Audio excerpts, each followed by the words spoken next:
Hello, आज हम शुरू करते हैं topic light reaction. Light reaction जिसे कहते हैं फोटोफॉस्फोराइलेशन, यानी कि सनलाइट से फॉस्फेट क्रिएट करना। और ऐसा करने के लिए प्लांट के पास पिगमेंट्स होते हैं। प्लांट के पिगमेंट होते बहुत सारे हैं, लेकिन ये 4 तरह के होते हैं: chlorophyll A, chlorophyll B, xanthophyll और कैरोटीनॉइड्स।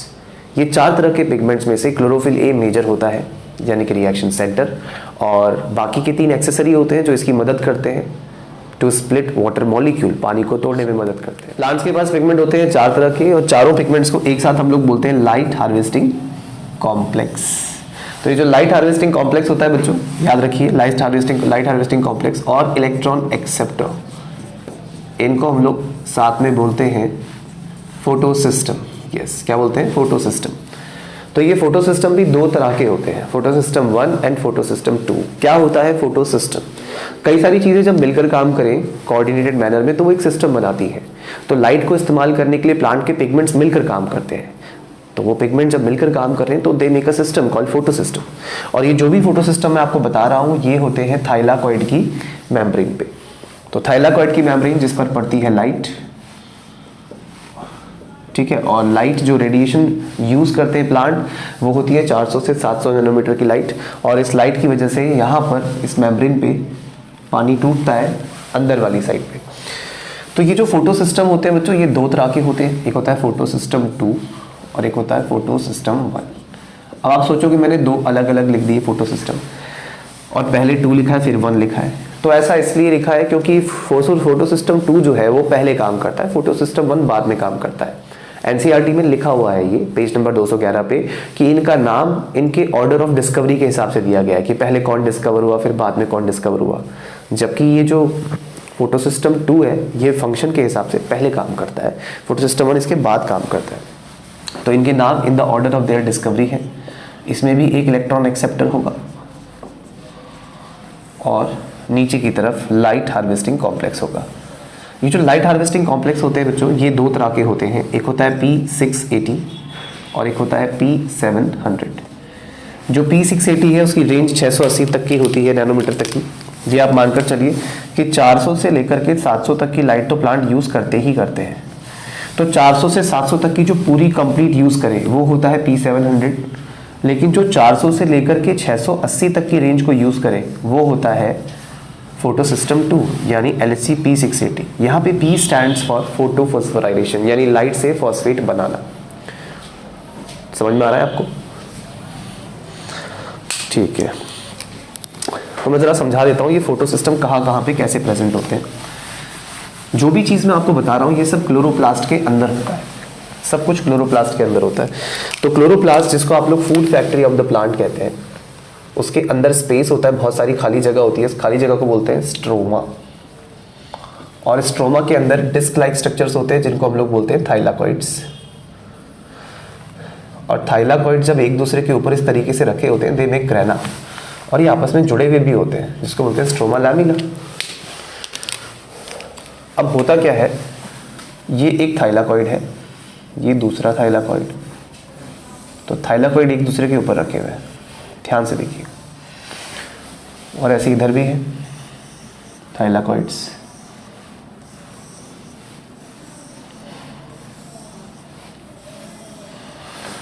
थाइलाकॉइड बीच में कनेक्टेड भी हो सकते हैं इस तरीके से स्ट्रोमा लैमिना से। तो इस तरीके से थाइलाकॉइड जो एक दूसरे के ऊपर रखे हुए हैं, ध्यान से देखिए, ये जो एक दूसरे के ऊपर रखे हुए हैं इसमें 2 तरह का सरफेस होता है। एक होता है फ्री सरफेस, ये वाला जो किसी के नीचे दबा हुआ नहीं है। तो जो किसी के नीचे दबा नहीं है, जो खुला है, जिसको आप टच कर सकते हैं, फ्री सरफेस जिसे मैं कह रहा हूँ, इसे बोलते हैं नॉन अप्रेस्ड। क्या बोलते हैं बच्चों से? यस, ये वाला हो गया non appressed region. Non appressed का मतलब ये किसी के नीचे दबा हुआ नहीं है, ये होता है नॉन अप्रेस्ड रीजन। और दूसरा इलाका ऐसा होता है जो 2 के बीच में दब जाता है, ठीक है, 2 के बीच में दब जाता है, 2 मेम्ब्रेन्स के बीच में दब गया जो इलाका, उसको बोलेंगे अप्रेस्ड रीजन। ये देखिए इस तरीके, ये 2 के बीच में दबा हुआ है। तो ये जो 2 के बीच में दबा है इसको हम बोलेंगे अप्रेस्ड रीजन। जी बिल्कुल, अप्रेस्ड रीजन बोलते हैं इसको। तो 2 तरह के रीजन होते हैं, नॉन अप्रेस्ड और अप्रेस्ड। अच्छा, बीच में से ट्यूब जा रही है, इसका नाम क्या है? इसका नाम है बिल्कुल सही कहा आपने, स्ट्रोमा लैमेला। अच्छा, लैमेला वर्ड का मीनिंग क्या होता है? मेम्ब्रेन। यस, लैमेला का मतलब मेम्ब्रेन होता है, ठीक है। जैसे हम नहीं बोलते प्लाज्मो लेमा, प्लाज्मा मेम्ब्रेन, ऐसे ही स्ट्रोमा लैमेला।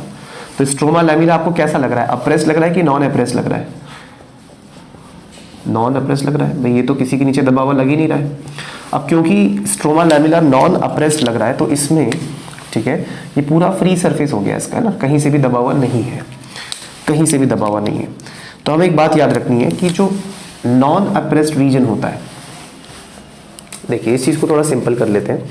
हम लोग अभी क्लोरोप्लास्ट के अंदर की स्टडी कर रहे हैं और हम देख रहे हैं कि क्लोरोप्लास्ट के अंदर जितनी भी जगह होती है वो सारी की सारी खाली जगह होती है स्ट्रोमा।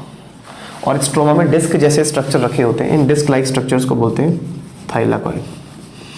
और थाइलाकॉइड जब एक दूसरे के ऊपर रखे होते हैं इस तरीके से तो इसे बोलते हैं ग्रैनम। ग्रैनम एक को बोलेंगे और ग्रैना बोलेंगे कई सारों को। जैसे अब ये दो ग्रैना हो गए, एक को क्या बोलना है? ग्रैनम। ठीक है, ध्यान से देखिए। अब हो क्या रहा है कि ये जो थाइलाकॉइड है, ये क्योंकि एक दूसरे के ऊपर है तो इनमें कुछ इलाका ऐसा है जो दो के बीच में दब गया। ये ब्लू वाला दब गया दो के बीच में, तो जो दो के बीच में दब गया उसको आप बोलेंगे एप्रेस्ड रीजन। और जो बिल्कुल फ्री सरफेस है, एक्सपोज्ड रीजन है, उसको आप बोलेंगे नॉन एप्रेस्ड। तो बच्चों जो इसमें एप्रेस्ड रीजन होता है उसमें याद रखेंगे फोटो सिस्टम 2 होता है, और जो नॉन एप्रेस्ड होता है उसमें फोटो सिस्टम 1 होता है। अब आप ध्यान से देखिए, थाइलाकॉइड की मेम्ब्रेन पे तो दोनों आ गए। थाइलाकॉइड की मेम्ब्रेन में तो अप्रेस्ड रीजन भी आ गया और नॉन अप्रेस्ड भी आ गया। इसका मतलब थाइलाकॉइड पे दोनों होते हैं, फोटो सिस्टम 1 भी होता है और फोटो सिस्टम 2 भी होता है, दोनों एक साथ होते हैं। किसकी मेम्ब्रेन पे? थाइलाकॉइड की। लेकिन जब हम स्ट्रोमा लैमेला को देखते हैं तो इस पे सिर्फ और सिर्फ अकेले फोटो सिस्टम 1 होता है। क्यों है अकेले फोटो सिस्टम 1? क्योंकि ये पूरी तरीके से कैसा है? नॉन एप्रेस्ड है, कहीं से भी दबा हुआ नहीं। क्या ये बात समझ में आ रही है आपको? अच्छा, तो जब सनलाइट पड़ती है इस पे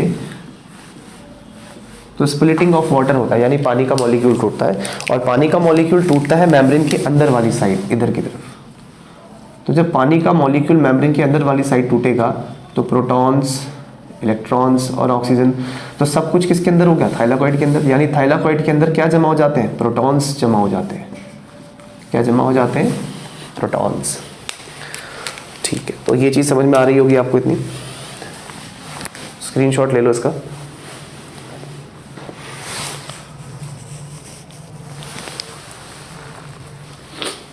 ओके,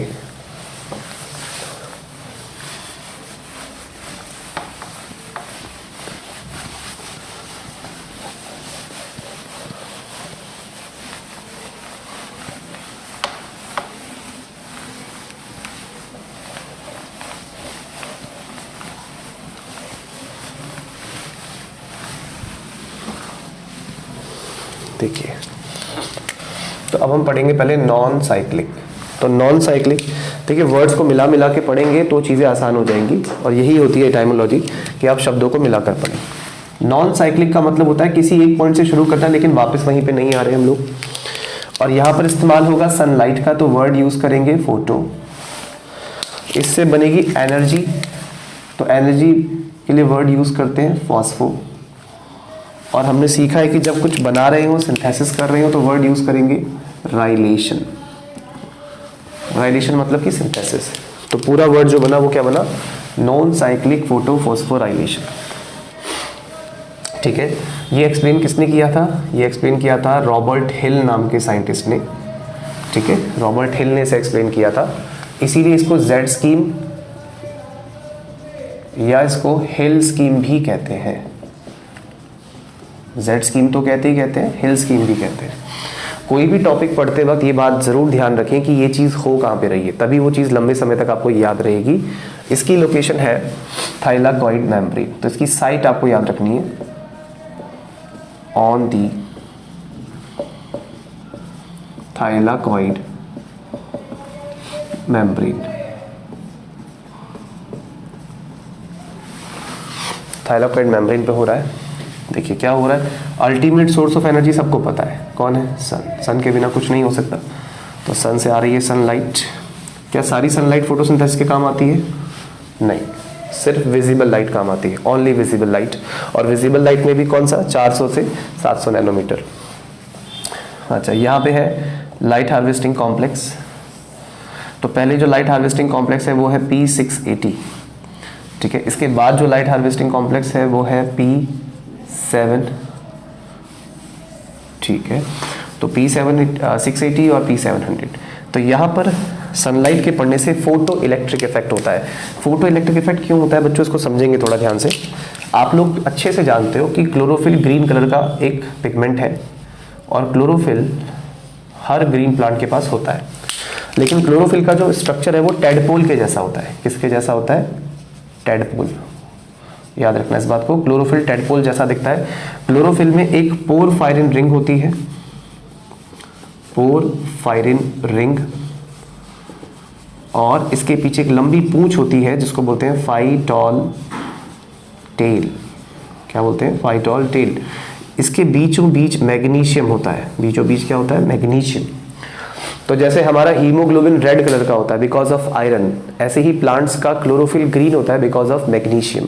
और मैग्नीशियम एक अल्कली अर्थ मेटल है, तो ये लाइट पड़ने पर इलेक्ट्रॉन दे देता है। इसे कौन सा इफेक्ट बोलते हैं?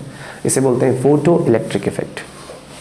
यानी कि इस पर फोटॉन्स पड़ेंगे, एक फोटॉन, दूसरा फोटॉन, और ये अपना इलेक्ट्रॉन दे देगा, ठीक है। इस इफेक्ट को बोलेंगे फोटो इलेक्ट्रिक इफेक्ट।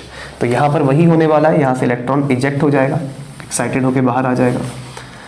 लेकिन होता ये है कि इसको इलेक्ट्रॉन की भरपाई हो जाती है, पीछे से इलेक्ट्रॉन मिलते रहते हैं इसको, क्योंकि ये है P680। और मैंने आपको बताया था कि जो P680 होता है वो ऑक्सीजेनिक होता है, क्योंकि इसके पास होता है OEC। What is OEC?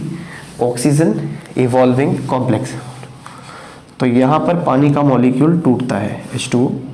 ये टूटता है 4 प्रोटॉन्स में, 4 इलेक्ट्रॉन्स में, और बनती है ऑक्सीजन गैस। तो इलेक्ट्रॉन यहाँ से एक्साइटेड होकर ऊपर चला जाता है इलेक्ट्रॉन एक्सेप्टर के पास, और इलेक्ट्रॉन एक्सेप्टर के पास तब तक रहता है जब तक उसमें एनर्जी है। अब नीचे लाइट हार्वेस्टिंग कॉम्प्लेक्स है, ऊपर इलेक्ट्रॉन एक्सेप्टर है, दोनों को साथ में बोलेंगे फोटो सिस्टम 2, ठीक है। फोटो सिस्टम 2 बोलेंगे। ध्यान रहे, फोटो सिस्टम्स का नाम in the order of their discovery है, ठीक है। लेकिन अभी हम इनको इनके फंक्शन, काम के हिसाब से पढ़ रहे हैं कि पहले कौन काम कर रहा है, बाद में कौन काम कर रहा है। तो पहले जनरली काम करता है फोटो सिस्टम 2, ओके। इधर भी इलेक्ट्रॉन एक्सेप्टर होगा, लेकिन अगर आप NCERT का डायग्राम देखेंगे तो ये वाला इलेक्ट्रॉन एक्सेप्टर हल्का सा ऊपर बना रखा है इससे, हल्का सा, ज़्यादा नहीं। हाँ, इसका मतलब इसका जो रिडॉक्स पोटेंशियल है वो उससे थोड़ा अलग है, थोड़ा सा डिफरेंट हो गया। अब यहाँ पर ये है फोटो सिस्टम 1, है ना, इलेक्ट्रॉन एक्सेप्टर और लाइट हार्वेस्टिंग कॉम्प्लेक्स। तो इलेक्ट्रॉन जो यहाँ पे गया है वो हमेशा के लिए यहाँ नहीं रहने वाला, वो नीचे आएगा, और नीचे जिस रास्ते से आएगा उस रास्ते को बोलेंगे इलेक्ट्रॉन ट्रांसपोर्ट सिस्टम। ये वो रास्ता है जिसके रास्ते इलेक्ट्रॉन नीचे आने वाला है। तो इलेक्ट्रॉन थक हार के एनर्जी लूज करता हुआ यहाँ से नीचे आएगा। अब होता क्या है कि पहाड़ों में हम लोग पानी रोकते हैं, बड़े बड़े पहाड़ों पे, जैसे टिहरी डैम है, पानी रोका जाता है, फिर रुके हुए पानी को फ्लो के साथ निकलता है जब वो पानी, तो टरबाइन घूमती है और इलेक्ट्रिसिटी बनती है। ठीक ऐसे ही यहाँ पे इलेक्ट्रॉन्स के फ्लो से दो चीज़ें आपस में जोड़ दी जाती हैं, ADP और इनऑर्गेनिक फॉस्फेट। और जब ये दो चीज़ें जुड़ती हैं आपस में तो क्या बनता है बच्चों? अब ATP क्योंकि एक एनर्जी फॉस्फेट और बन रहा है, इसीलिए टॉपिक का नाम क्या हो गया? फॉस्फोराइलेशन। लेकिन ये सब सनलाइट की वजह से हो रहा है, तो वर्ड के आगे क्या लग गया बच्चों? फोटो। ठीक है, अब समझ में आ रहा है? तो टॉपिक क्या चल रहा है? Photo phosphorylation. सनलाइट से ATP का सिंथेसिस हो रहा है। ये इलेक्ट्रॉन जो यहाँ गया है, अब यहाँ पे भी तो सनलाइट पड़ ही रही होगी, इधर भी सन, तो इलेक्ट्रॉन फिर से एक्साइट होगा, फिर से हायर ऑर्बिटल पे जाएगा, हो गया एक्साइट। अब यहाँ पे इलेक्ट्रॉन ज़्यादा देर रुकने वाला नहीं है यहाँ पे इलेक्ट्रॉन, क्योंकि इसकी भी एनर्जी लूज होगी। तो ये जब नीचे आएगा तो यहाँ पे से एक एंजाइम मिल जाएगी जिसका नाम है NADP रिडक्टेज। क्या नाम है बच्चों? NADP reductase. और जैसा नाम है वैसा काम है, ये रिडक्शन करवा देती है। इसने ऑलरेडी प्रॉमिस कर रखा है किसी को, NADP पॉजिटिव को, कि उसको इलेक्ट्रॉन दिलवाएगी। तो NADP पॉजिटिव को जब इलेक्ट्रॉन मिलेगा, और कितने इलेक्ट्रॉन ले लेगा वो? 2, तो बन जाएगा NADPH बन जाएगा। यानी कि इलेक्ट्रॉन इस जगह पर आकर कंज्यूम हो गया, खर्च हो गया। तो क्या इलेक्ट्रॉन लौट के वापस जाएगा? नहीं जाएगा। यहाँ से पैदा हुआ था, वहाँ कंज्यूम हो गया। तो जब इलेक्ट्रॉन ऊपर गया तो इसको हमने बोला अप हिल ट्रांसपोर्ट, नीचे आया तो बोला डाउन हिल ट्रांसपोर्ट, और फिर से ऊपर गया तो उसको बोला अप हिल ट्रांसपोर्ट, है ना। इलेक्ट्रॉन का ऊपर जाना अप हिल, डाउन हिल, फिर अप हिल, और फाइनली इलेक्ट्रॉन आगे जाके कंज्यूम हो गया। तो ये तो लौट कर वापस आने वाला है नहीं। अब इलेक्ट्रॉन क्योंकि लौट कर वापस नहीं आने वाला, तो प्रोसेस वहीं से जिस पॉइंट से आपने शुरू किया था वहां पे नहीं पहुंचा, आपको एक नए पॉइंट से शुरुआत करनी पड़ेगी। यानी ये रिपीट नहीं हो रहा है, ये रिपीट नहीं हो रहा है। और क्योंकि ये रिपीट नहीं हो रहा है इसीलिए बोला नॉन साइक्लिक। तो टॉपिक का नाम हो गया नॉन साइक्लिक फोटोफॉस्फोराइलेशन। और दिखने में ये, देखिए ध्यान से, ये हुआ अप हिल ट्रांसपोर्ट, ये हुआ डाउन हिल ट्रांसपोर्ट, फिर से अप हिल ट्रांसपोर्ट, और फिर यहाँ पे इलेक्ट्रॉन कंज्यूम हो गया। तो ये दिखने में जेड जैसा लग रहा है, इसीलिए इसको क्या बोला जाता है? Z scheme. हाँ, और इसको रॉबर्ट हिल नाम के साइंटिस्ट ने एक्सप्लेन किया था। It was explain by Robert हिल, इसीलिए उनके नाम पे क्या रख दिया इसको? हिल स्कीम। ठीक है, तो एक फोटो सिस्टम 2 है और एक फोटो सिस्टम 1 है। दोनों साथ में काम कर रहे हैं और दोनों एक साथ काम वहीं पे करेंगे जहां दोनों साथ में होंगे। तो कहां पर होता है ऐसा कि दोनों साथ में हो? On the thylakoid membrane. आ रहा है समझ में?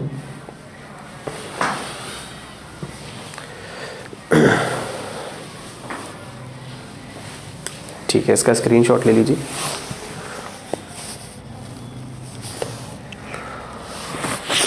Okay okay, thank you. तो यहाँ पर पानी टूट रहा है इस जगह पे। यहीं पर पानी क्यों टूट रहा है बच्चों? क्योंकि यहाँ पर क्या होता है? Oxygen evolving complex. पानी टूटेगा तो कंटिन्यूसली यहाँ पे किसकी सप्लाई होती रहेगी? इलेक्ट्रॉन्स की।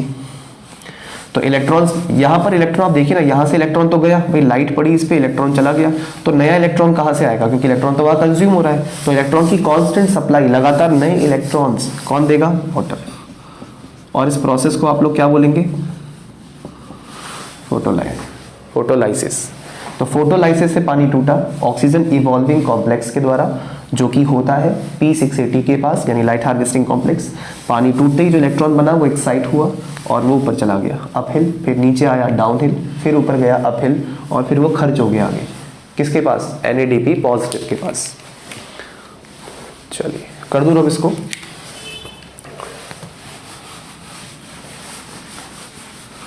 तो आपको लोकेशन याद रखनी है कहाँ पे क्या हो रहा है। अब एक काम कीजिए, NCERT की बुक में 213 पेज पे आ जाइए। आगे 213 पे, तो 213 पे ऊपर से सेकंड पैराग्राफ में देखिए। तो ऊपर से सेकंड पैराग्राफ में आप देखेंगे वहां पे लिखा हुआ है कि जो स्ट्रोमा लैमिला है उस पे नहीं होता, लिखा है lacks, stroma lamella lack, photo system 2 and NADP reductase, ये नाम लिखा हुआ है। ये दो चीजें नहीं होती है ना, ध्यान रखना कि स्ट्रोमा लैमिला पे फोटो सिस्टम 2 नहीं होता और नहीं होती NADP रिडक्टेज। तो अकेले कौन काम करेगा वहां पे? फोटो सिस्टम 1 अकेले काम करेगा। तो फोटो सिस्टम 1 है, फोटो सिस्टम 1 में क्या किया गया? एक तो इलेक्ट्रॉन एक्सेप्टर और नीचे लाइट हार्वेस्टिंग कॉम्प्लेक्स। तो इसमें जो लाइट हार्वेस्टिंग कॉम्प्लेक्स होता है वो कौन सा होता है बच्चों? P700। आगे वही सिस्टम रहने वाला है, कौन सा? Electron transport system. अब सनलाइट तो पड़ी रही है, सनलाइट तो हर जगह अवेलेबल है।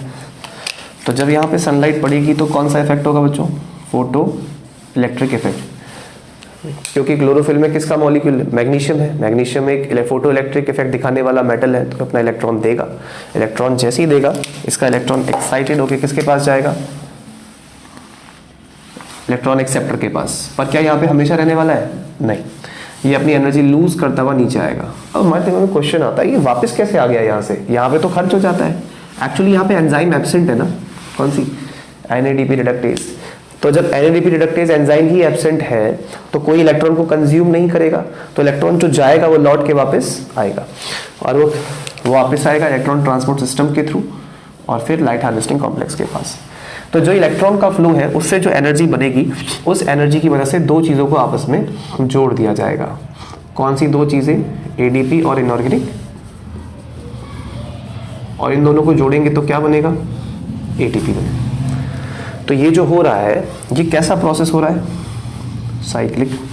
क्योंकि आप देखिए इलेक्ट्रॉन जहाँ से शुरू किया था घूम फिर के वापस वहीं पे आ गया, और ये जो भी आप पढ़ रहे हैं ये किसकी वजह से हो रहा है? सनलाइट की वजह से। तो वर्ड क्या आया? फोटो। और उसमें एनर्जी बन रही है, एनर्जी के लिए वर्ड क्या यूज करते हैं? फॉस्फो। और जब एनर्जी बने तो सिंथेसिस के लिए क्या बोलते हैं? राइलेशन का मतलब क्या होता है? सिंथेसिस। तो सारे वर्ड्स को एक साथ मिला दो, क्या बना? साइक्लिक फोटोफॉस्फो। तो साइक्लिक फोटोफॉस्फोराइलेशन कहां पर होता है? Stroma lamina. ठीक है, याद रहेगा, स्ट्रोमा लैमिना ये इसकी लोकेशन हो गई। तो बोर्ड पे बना ये प्रोसेस कैसा है? Cyclic photophosphorylation. और कहां पर हो रहा है? स्ट्रोमा लैमिना पे। क्या ये बात समझ में आ रही है आपको? तो आपने देखा कि लाइट रिएक्शन का मतलब है सनलाइट से एनर्जी फॉस्फेट्स बनाना। वो एनर्जी फॉस्फेट्स दो तरह के हैं, ATP और NADPH। अब मेरा सवाल है आपसे कि क्या लाइट रिएक्शन का असर डार्क रिएक्शन पर पड़ता है? कोई इफेक्ट होता है? तो बताइए, होता है कि नहीं होता है? बिल्कुल पड़ता है। लाइट रिएक्शन का असर डार्क रिएक्शन पर पड़ता है, क्योंकि लाइट रिएक्शन से ही तो ATP और NADPH बनने हैं। ये जो मॉलिक्यूल हम बना रहे हैं ATP और NADPH, ये दोनों हाई एनर्जी फॉस्फेट हैं, यानी इनके अंदर एनर्जी है। तो ये दोनों के दोनों बहुत ज़्यादा क्या होते हैं? रिएक्टिव। और जो मॉलिक्यूल रिएक्टिव होते हैं उनको आप ज़्यादा देर तक स्टोर नहीं कर सकते। जो मॉलिक्यूल रिएक्टिव होते हैं आप स्टोर नहीं कर सकते, तो उन्हें क्या करना पड़ेगा? साथ के साथ खर्च करना पड़ेगा। तो यानी कि यहाँ पर अगर ATP और NADPH बन रहे हैं तो साथ ही साथ आपको कौन सी साइकिल चलानी पड़ेगी? बताइए। C3, हाँ, जिसे केल्विन साइकिल बोलते हैं। तो इसका मतलब ये जो लाइट रिएक्शन में बनेंगे एनर्जी फॉस्फेट, ये कहाँ खर्च हो जाएंगे? केल्विन साइकिल में। तो अब ध्यान से सुनिए, लाइट रिएक्शन की वजह से डार्क रिएक्शन हो रही है। लाइट रिएक्शन की वजह से हो रही है कौन सी रिएक्शन? डार्क रिएक्शन, यानी कि ग्लूकोज का सिंथेसिस। तो मेरा क्वेश्चन ये था कि क्या लाइट रिएक्शन की वजह से डार्क रिएक्शन पे कोई असर पड़ता है? तो बिल्कुल पड़ता है, क्योंकि लाइट रिएक्शन के प्रोडक्ट से डार्क रिएक्शन चल रही है। अब थोड़ा क्वेश्चन को चेंज करते हैं। बताइए, क्या डार्क रिएक्शन की वजह से लाइट रिएक्शन पे असर पड़ता है? बताइए, पड़ता है कि नहीं पड़ता है? तो इसका आंसर है पड़ता है। क्यों पड़ता है?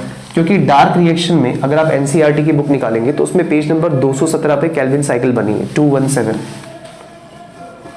और उसमें एक स्टेप दिया है रिडक्शन, दिया ना रिडक्शन। तो वो जो स्टेप दिया है रिडक्शन, उसमें आप देखिए NADPH आया और NADP प्लस बन गया। ठीक है, इसका मतलब डार्क रिएक्शन में जो NADPH आता है वो क्या बन जाता है? NADP positive. तो अगर NADP पॉजिटिव बना है तो वो कहाँ काम आएगा? वो लाइट रिएक्शन में काम आएगा, इलेक्ट्रॉन को लेने के। आपने Z स्कीम में देखा था ना, अभी Z स्कीम में क्या हुआ था? इलेक्ट्रॉन एक्साइटेड हुआ था, अपहिल ट्रांसपोर्ट, फिर नीचे गया था डाउनहिल, फिर दोबारा इलेक्ट्रॉन अपहिल गया था, और यहाँ पे जाके इलेक्ट्रॉन कंज्यूम हो गया था।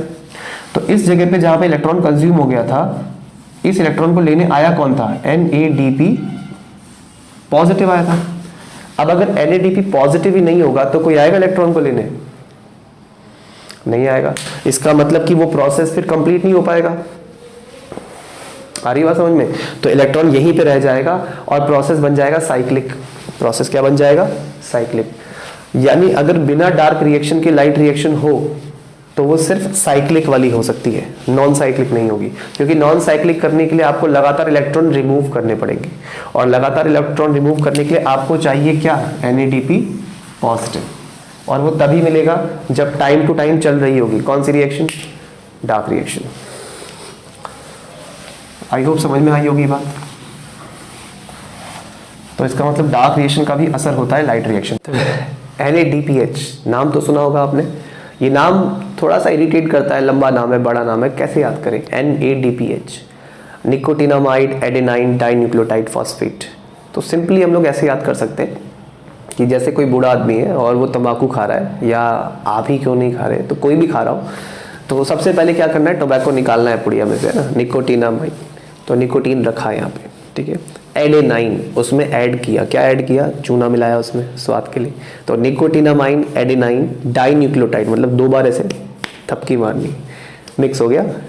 तो क्या बोला, निकोटिनामाइन एडेनाइन डाइन्यूक्लियोटाइड फॉस्फेट, खा गए, ठीक है। तो ऐसे याद रखना है, क्या, निकोटिनामाइड एडेनाइन डाइन्यूक्लियोटाइड फॉस्फेट, ये नाम है किसका, NADPH का। अब हम बात करते हैं कि ये कैसे, मतलब अभी आपने समझा कि इलेक्ट्रॉन ट्रांसपोर्ट सिस्टम से ATP बनता है, जब प्रोटॉन फ्लो होते हैं तो ATP बनता है, बट कैसे इलेक्ट्रॉन के फ्लो से ATP बनता है, ये अपने आप में एक सस्पेंस है, इसको क्लियर करते हैं। ये एक हाइपोथेसिस है जिसे बोला जाता है कैमी ऑस्मोटिक हाइपोथेसिस। हाइपोथेसिस का मतलब होता है बनाकर बोली गई बात, ठीक है, जिसका कोई वास्तविक, है ना, प्रूफ ना हो। तो केमी ऑस्मोटिक हाइपोथेसिस, ये एक साइंटिस्ट ने दिया था, इनका नाम था मिशेल ने दिया था। इस हाइपोथेसिस का नाम है कीमियो ऑस्मोटिक हाइपोथेसिस। देख लीजिए, ये पूरा का पूरा एक थाइलाकॉइड है, ठीक है, थाइलाकॉइड।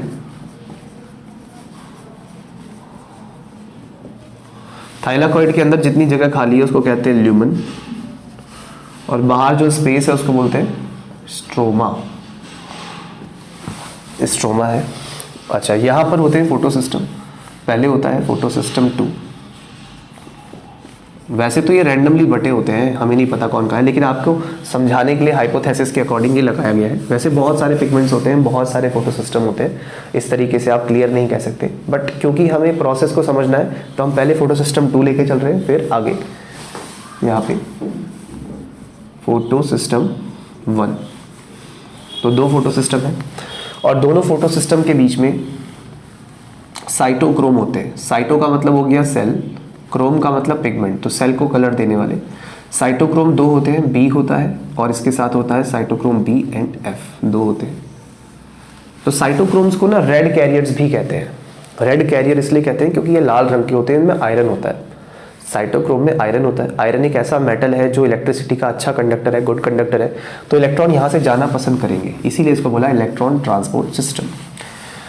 ये थाइलाकॉइड की मेम्ब्रेन पे यहाँ पर आगे की तरफ एंजाइम होती है जिसको बोलते हैं ATP सिंथेस। इसके 2 हिस्से होते हैं, CF0 और एक होता है CF1। इन दोनों को एक साथ बोलते हैं ATP सिंथेस, और जैसा नाम होता है बच्चों वैसा ही काम भी होता है इसका, यानी ये ATP सिंथेसाइज करता है। तो C का मतलब है कॉम्प्लेक्स F0, फिर कॉम्प्लेक्स F1। F का कोई मीनिंग नहीं है, ये पूरा एक थाइलाकॉइड है, और थाइलाकॉइड के अंदर जो जगह है वो ल्यूमन, बाहर जो है वो है स्ट्रोमा, और इस पे लगे हैं 2 फोटो सिस्टम, और उन दोनों के बीच में है इलेक्ट्रॉन ट्रांसपोर्ट सिस्टम। तो यहाँ पर पड़ रही है तेज़ धूप, आपको पता है धूप पड़ेगी तेज़, तो धूप की, सनलाइट की एनर्जी से क्या होगा, फोटोलाइसिस, यानी कि पानी टूट जाएगा। और फोटोलाइसिस कहाँ होता है, मेम्ब्रेन के आउटर सरफेस पे कि इनर सरफेस पे, हाँ इनर सरफेस पे। तो पानी का मॉलिक्यूल टूटेगा 2H2O, तो ये बना 4 इलेक्ट्रॉन 4 प्रोटॉन और निकली ऑक्सीजन, ठीक है। ये प्रोसेस को क्या बोला हमने, फोटोलाइसिस। तो फोटोलाइसिस हो गया थाइलाकॉइड की मेम्ब्रेन के इनर साइड, अंदर वाली साइड पे। अभी जो इलेक्ट्रॉन यहाँ पे पैदा हुआ है, ये इलेक्ट्रॉन यहाँ से आगे बढ़ेगा, आगे जाएगा। आगे जाने का जो रास्ता है वो है साइटोक्रोम, इधर जाएंगे साइटोक्रोम्स के पास ऐसे, और इसी रास्ते से आगे जाएंगे। क्यों जाएंगे इसी रास्ते से आगे, क्योंकि आपने पढ़ा हुआ है कि इलेक्ट्रॉन्स के फ्लो को इलेक्ट्रिसिटी यानी करंट कहते हैं, और करंट वहीं से जाना पसंद करता है जहाँ रेजिस्टेंस मिनिमम होता है, जहाँ रुकावट कम होती है। तो इलेक्ट्रॉन के लिए ये रास्ता बहुत स्मूथ है, क्योंकि यहाँ पे सारे मेटल्स हैं, ऑर्गेनोमेटेलिक कंपाउंड्स, यानी ऐसे कंपाउंड जिनमें मेटल है और वो खुद एक ऑर्गेनिक कंपाउंड है। तो यहाँ से इलेक्ट्रॉन जाना पसंद करते हैं, उनको रेजिस्टेंस कम से कम मिलता है। तो जब यहाँ से इलेक्ट्रॉन तेज़ी से जाते हैं, ठीक है, तो फिर वो आगे पहुँच जाते हैं फोटो सिस्टम 1 के पास, ठीक है। तो इलेक्ट्रॉन आगे बढ़ते जा रहे हैं, और फोटो सिस्टम 1 में यहाँ पर एक एंजाइम उनका इंतज़ार कर रही होती है जिसका नाम होता है NADP रिडक्टेज, क्योंकि उन्होंने पहले ही प्रॉमिस कर रखा है किसी को कि भाई तुझे इलेक्ट्रॉन दिलवाऊंगी किसको प्रॉमिस कर रखा है, NADP पॉजिटिव को, ताकि वो रिड्यूस होके क्या बन जाए, NADPH। तो इलेक्ट्रॉन इसका मतलब फाइनली आगे जाके कंज्यूम हो रहे हैं। ठीक, तो यहाँ पे इलेक्ट्रॉन पैदा हो रहे हैं, इलेक्ट्रॉन यहाँ से जा रहे हैं और आगे जाके कंज्यूम हो रहे हैं। अब ध्यान से सुनना है, प्रोटॉन एक ऐसा स्पीशीज़ है, प्रोटॉन एक ऐसा पार्टिकल है जो हर जगह पाया जाता है, स्ट्रोमा में भी, थाइलाकॉइड के ल्यूमन में भी, हर जगह होता है। थोड़ा ही सही कंसंट्रेशन में कम ज़्यादा हो सकता है, डिफरेंस हो सकता है, लेकिन प्रोटॉन हर जगह होता है। तो प्रोटॉन्स बाहर स्ट्रोमा में भी है, प्रोटॉन थाइलाकॉइड के ल्यूमन के अंदर भी है, प्रोटॉन हर जगह पर है, दोनों जगह पर है। तो क्या हो रहा है कि जब यहाँ पे इलेक्ट्रॉन पैदा हो रहे हैं तो वो इलेक्ट्रॉन इस रास्ते से जा रहे हैं, बार बार इसी रास्ते से जा रहे हैं। अब प्रोटॉन पे होता है पॉजिटिव चार्ज और इलेक्ट्रॉन पे होता है नेगेटिव चार्ज। और प्रोटॉन क्योंकि पॉजिटिव चार्ज का है तो अट्रैक्ट होता है किसकी तरफ, इलेक्ट्रॉन की तरफ, है ना। तो जब यहाँ से प्रोटॉन गुजर रहा होता है, इलेक्ट्रॉन ट्रांसपोर्ट सिस्टम से इलेक्ट्रॉन गुजर रहा होता है, ठीक है, कौन गुजर रहा होता है, इलेक्ट्रॉन। मैंने इलेक्ट्रॉन ही बोला ना, प्रोटॉन तो नहीं बोला। आवाज़ क्लियर आ रही है मेरी। तो मैं क्या कह रहा हूँ, मैं कह रहा हूँ ये थाइलाकॉइड है पूरा, ये थाइलाकॉइड की मेम्ब्रेन है, मेम्ब्रेन के इस तरफ पानी टूटा, पानी टूटने को क्या बोला, फोटोलाइसिस। और पानी यहीं पे टूट सकता है क्योंकि यहाँ पे फोटोसिस्टम 2 है, फोटोसिस्टम 2 ही पानी की स्प्लिटिंग करवाता है। पानी टूटने पर क्या पैदा हुए, इलेक्ट्रॉन, प्रोटॉन। अब इलेक्ट्रॉन यहाँ से आगे बढ़ेंगे साइटोक्रोम से, साइटोक्रोम्स को क्या कहा मैंने, रेड कैरियर्स। क्यों बोला रेड कैरियर्स, क्योंकि इसमें आयरन होता है। क्या होता है बच्चों, आयरन। आयरन होने की वजह से इसका कलर कैसा हो जाता है, रेड। तो ये जो रेड कैरियर्स हैं ये इलेक्ट्रॉन को अलाउ करते हैं जाने के लिए, इलेक्ट्रॉन के लिए जैसे पैदल चलने वालों के लिए फुटपाथ एक रास्ता है पेडेस्ट्रियंस के लिए, वैसे ही इलेक्ट्रॉन्स के लिए ये रास्ता है, साइटोक्रोम P and F। तो इलेक्ट्रॉन जब यहाँ से जा रहे होते हैं ना, इलेक्ट्रॉन को जाता हुआ देख प्रोटॉन को पहली नज़र में प्यार हो जाता है। किसको प्यार हो जाता है, प्रोटॉन को। किससे, इलेक्ट्रॉन से, क्योंकि चार्ज अपोजिट है, अपोजिट लाइक ईच अदर। तो जब इलेक्ट्रॉन जा रहे होते हैं तो उसको देखकर प्रोटॉन को पहली नज़र में प्यार हो जाता है। और जैसा कि अक्सर होता है, प्यार में मिलता है धोखा। तो प्रोटॉन अंदर गिर जाते हैं गहरी खाई में, जिसका नाम क्या है, ल्यूमन, है ना। तो एक इलेक्ट्रॉन के चक्कर में 2 प्रोटॉन अंदर आते हैं, ये बात याद रखनी है आपको कि एक इलेक्ट्रॉन के चक्कर में, यानी एक के चक्कर में 2 का करियर खराब होता है। तो जब वो प्रोटॉन अंदर गिरते हैं तो क्या देखते हैं कि भाई गली के सारे लड़के यहाँ पड़े हुए, सारे प्रोटॉन्स यहाँ पे पड़े हुए। मतलब जो प्रोटॉन कल तक बाहर कहीं नजर आते थे खुले में, वो बाहर नहीं है, वो पड़े हुए हैं। कहाँ पड़े हुए हैं, ल्यूमन में। सब ने धोखा खाया है, प्यार में धोखा खाया है, किसके, इलेक्ट्रॉन। जबकि इलेक्ट्रॉन का रिश्ता पहले से तय था, किसके साथ, हाँ, एक NRI के साथ, जिसका नाम क्या था, NADP पॉजिटिव। इलेक्ट्रॉन ने हाथ नहीं आना किसी की, लेकिन इलेक्ट्रॉन के चक्कर में कईयों का करियर खराब हो जाना है, ठीक है। तो किसका, प्रोटॉन का। प्रोटॉन ने धोखा खाया किसके चक्कर में, इलेक्ट्रॉन के, है ना। तो आपको ये याद रखना है कि एक इलेक्ट्रॉन के चक्कर में, सिर्फ एक इलेक्ट्रॉन के चक्कर में कितने प्रोटॉन धोखा खाते हैं, 2। और ऐसा बार बार होने से जब इलेक्ट्रॉन बार बार जाएंगे तो प्रोटॉन तो गिरते रहेंगे ना अंदर, कहाँ, ल्यूमन में। प्रोटॉन तो पड़े हुए यहाँ पे, बहुत ज़्यादा हो गए प्रोटॉन। और बाहर स्ट्रोमा में प्रोटॉन उतने ज़्यादा है नहीं, तो अंदर प्रोटॉन ज़्यादा है, बाहर प्रोटॉन कम है। तो इस अंतर को बोलते हैं प्रोटॉन ग्रेडियंट। क्या बोलते हैं इसको, प्रोटॉन की कंसंट्रेशन में फ़र्क आ गया है ना, अंदर प्रोटॉन बहुत ज़्यादा है, बाहर प्रोटॉन बहुत कम है, इसको बोलते हैं प्रोटॉन ग्रेडियंट। और इसी प्रोटॉन ग्रेडियंट से बनता है PMF, यानी प्रोटॉन मोटिव फोर्स। अब प्रोटॉन निकलना चाहेंगे, they want to move from higher concentration to lower concentration. तो याद रखिए, ये जो बाहर का दरवाज़ा है ना, इतना भारी दरवाज़ा है, एक अकेले से दरवाज़ा नहीं खुलने वाला, इसके लिए 4 प्रोटॉन चाहिए। तो जब 4 प्रोटॉन एक साथ निकलेंगे तब जाके ये रोटेट करेगा, कौन, CF1। और जब ये रोटेट करेगा तो 2 चीज़ें आपस में जुड़ जाएंगी, ADP और इनऑर्गेनिक फॉस्फेट। और इनके जुड़ने से क्या बनेगा, तो एक ATP का मॉलिक्यूल बनेगा ADP और इनऑर्गेनिक फॉस्फेट के जुड़ने से। और कितने प्रोटॉन के बाहर निकलने से, 4। प्रोटॉन खुद एक पार्टिकल है और प्रोटॉन का मेम्ब्रेन क्रॉस करना ऑस्मोसिस है, वो एक केमिकल स्पीशीज़ है। तो किसी केमिकल स्पीशीज़ का मेम्ब्रेन क्रॉस करना केमिकल ऑस्मोसिस कहलाएगा, यानी कीमियो ऑस्मोसिस। और ये कीमियो ऑस्मोसिस ही तो हो रहा है, प्रोटॉन्स बाहर जा रहे हैं from higher concentration to lower concentration, और ऐसा हो रहा है तभी ATP बन रहा है।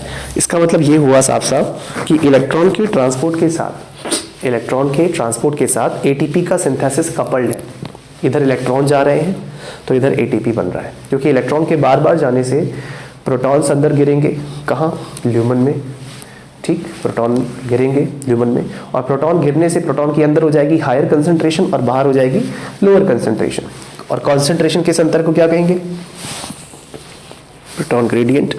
और ऐसा होने से, प्रोटॉन ग्रेडियंट होने से एक फोर्स जनरेट होगा जिसे बोलेंगे प्रोटॉन मोटिव फोर्स, और प्रोटॉन अब बाहर जाना चाहेंगे from higher concentration to lower concentration, उसके लिए ये फोर्स हो गया प्रोटॉन मोटिव फोर्स। और जब वो जाएंगे तो एक बार में कितने जाएंगे, एक साथ 4, और उनके जाने से एडीपी और इनऑर्गेनिक फॉस्फेट आपस में जुड़ जाएंगे, ये दोनों जुड़ जाएंगे, और इनके जुड़ने से क्या बनेगा, एटीपी। आई होप ये समझ में आया होगा इतना।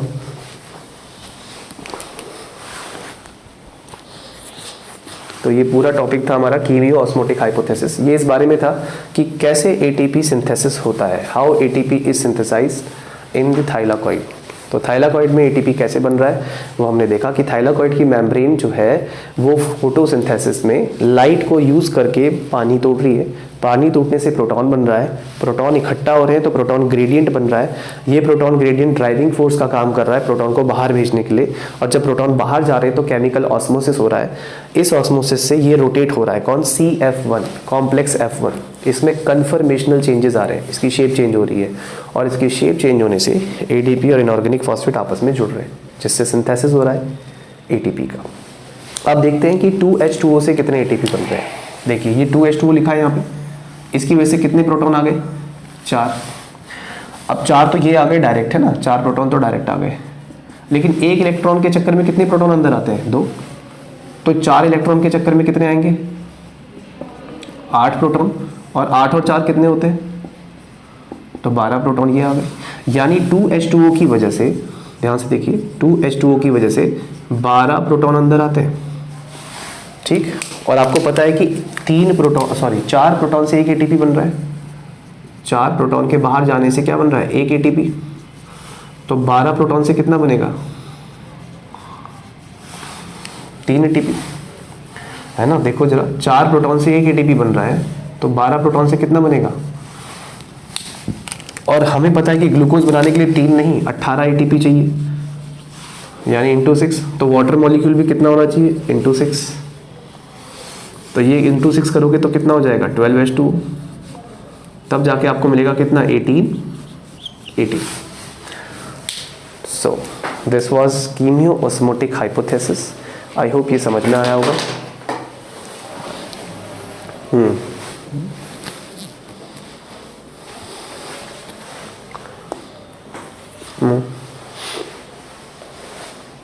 प्रोटॉन कहाँ से आता है, तो देखिए इस पर एक छोटी सी कहानी याद आई मुझे, सुनो। एक बार एक गांव में ना सत्संग हो रही थी, तो सत्संग में बाबा आए हुए थे, बाबा ज्ञान बांट रहे थे सबको अपना, तो सब लोग सुन रहे थे बैठ के आराम से, बाबा अच्छी अच्छी बातें बता रहे हैं, लोग सुन रहे हैं।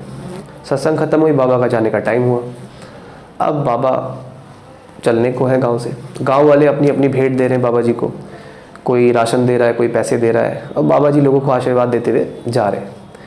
गांव की सरहद पे, बॉर्डर पे आके बाबा ने देखा कि एक व्यक्ति आम के पेड़ के नीचे खड़ा उनको बस देखे जा रहा है, और बाबा को ये चीज़ अच्छी नहीं लगी कि उसने उनको नमस्कार भी नहीं कहा। तो बाबा को बड़ा अजीब लगा कि ये कौन है जिसने मुझे मुड़कर नहीं देखा, क्योंकि बाबा अपने आप को बहुत बड़ी सेलिब्रिटी समझते थे, अपने आप को बहुत कुछ समझते थे, तो उन्हें लगा कि इसको भी अपने ज्ञान का नमूना देना चाहिए। तो बाबा गए उसके पास, बाबा ने उस लड़के से पूछा, बाबा के हाथ में जलता हुआ दिया था, बाबा ने पूछा कि बताओ बच्चे ये रोशनी कहाँ से आ रही है। अब लड़का जो था थोड़ा टेढ़े दिमाग का था, उसने फूंक मार दी और पूछा बाबा अब बताओ ये गई कहाँ रोशनी, ठीक है। तो इस छोटी सी कहानी से हमें एक बात समझ में आती है कि चीज़ें हमारे आसपास ही होती हैं, लेकिन जब उनकी एफिनिटी होती है तो अपने आप पास आ जाती है। जैसे एक रूम में जलती हुई मोमबत्ती, अगर कैंडल जला रहे हैं आप, तो उसमें ऑक्सीजन अपने आप आएगी ना, हालांकि रूम में ऑक्सीजन है हर जगह है, लेकिन वो कैंडल के पास अपने आप आएगी। और जब कैंडल जल चुकी होगी, बुझ चुकी होगी, जब फ्यूल खत्म हो जाएगा उसका, तो ऑक्सीजन नहीं आएगी उसके पास। तो ऐसे ही क्या होता है, प्रोटॉन्स भी सेल के अंदर हमेशा होते हैं, प्रोटॉन्स भी सेल के अंदर हमेशा होते हैं, लेकिन वो इधर उधर डिस्ट्रीब्यूटेड होते हैं। जब उनकी एफिनिटी होती है, जब उनकी जरूरत होती है तो अपने आप आ जाते हैं पास, और जब एफिनिटी नहीं होती तो चले भी जाते हैं। यानी कि ये जो ADP लिखा है, इनऑर्गेनिक फॉस्फेट लिखा है, ये सेल के अंदर होते हैं, ठीक है, ये ऑलरेडी फ्री फॉर्म में प्रेजेंट होते हैं, लेकिन जब इनकी एफिनिटी होती है तो ये पास आते हैं और ATP बना देते हैं, और नहीं होती तो ये नहीं आते। सारा खेल एफिनिटी का है। चीज़ें बहुत सी हैं संसार में, हर तरह की चीज़ है, लेकिन वो चीज़ें आपके पास तभी आएंगी जब आपके अंदर उनके लिए एफिनिटी होगी। क्या ये बात समझ में आ रही है?